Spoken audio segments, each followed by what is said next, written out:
Allora, intanto ricordo ai nostri radioascoltatori che siamo collegati con la strada 22 ad Arborea, dove di fronte alla villa, sì, scusatemi, è un'azienda, non è una villa, è un'azienda della famiglia Spanu che in questo momento è stata venduta all'asta, di cui appunto non è più proprietario il signor Giovanni Spanu. Ma allora dobbiamo parlare con Paolo Malleddu, che è qua ad Arborea, per chiedere anche a lui, così come abbiamo chiesto a Bustiano Cumpostu, perché la vostra presenza per sostenere questa famiglia.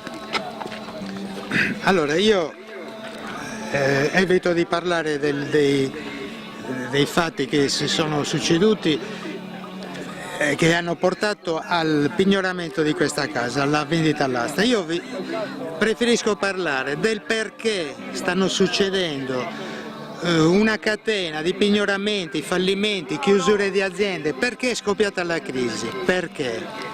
Quindi qui ad Arborea si stanno consumando contemporaneamente due drammi, quello della famiglia Spano e quello dell'intera isola di Sardegna. Il problema della famiglia Spano è lo stesso che affligge tutta la popolazione sarda: la carenza di denaro. Pignoramenti, fallimenti, sfratti, suicidi sono solo le conseguenze visibili, gli effetti. Per fermarli dobbiamo risalire alle cause. L'origine del male sta nella emissione e controllo della moneta.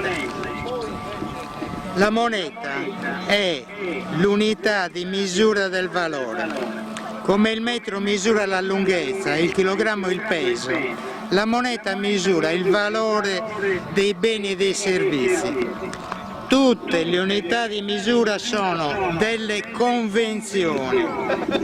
Il biglietto di carta ha valore perché noi ci siamo messi d'accordo che lo abbia.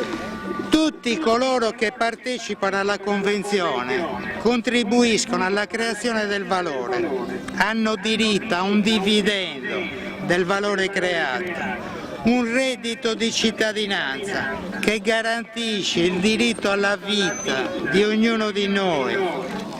Il denaro nasce all'interno della comunità, che gli dà valore accettandolo come valuta ufficiale del paese.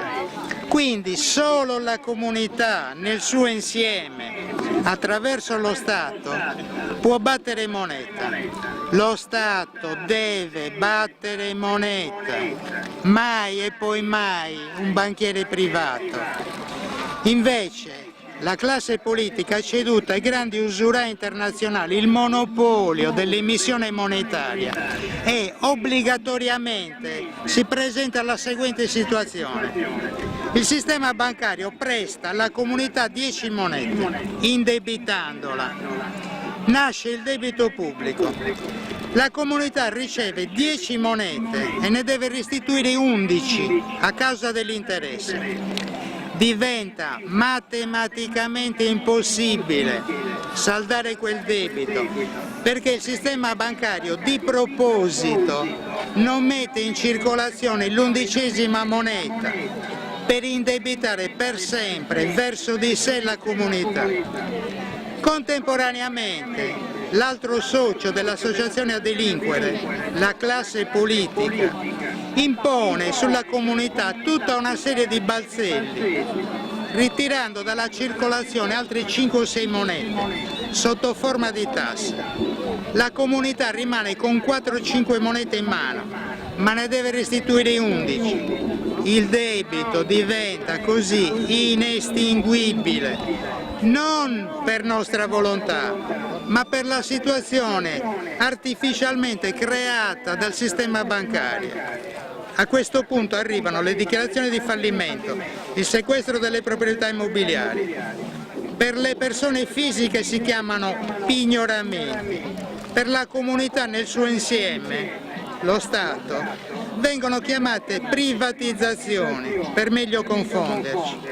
Il meccanismo del debito funziona sempre allo stesso modo. Se non rifiutiamo questo sistema, ribellandoci, il debito che sta stritolando la famiglia Spano e tutta la Sardegna eliminerà uno per uno ciascuno di noi. Questa è una battaglia fondamentale. Noi da qui non ce ne andremo mai perché vogliamo vivere. Bene, questa è la voce di uno dei sostenitori della famiglia Spanu qui dalla strada 22 di Arborea. Adesso per il momento restituisco la linea allo studio e la riprenderemo per un ultimo collegamento. Grazie Gianni, belle cose ancora. Grazie.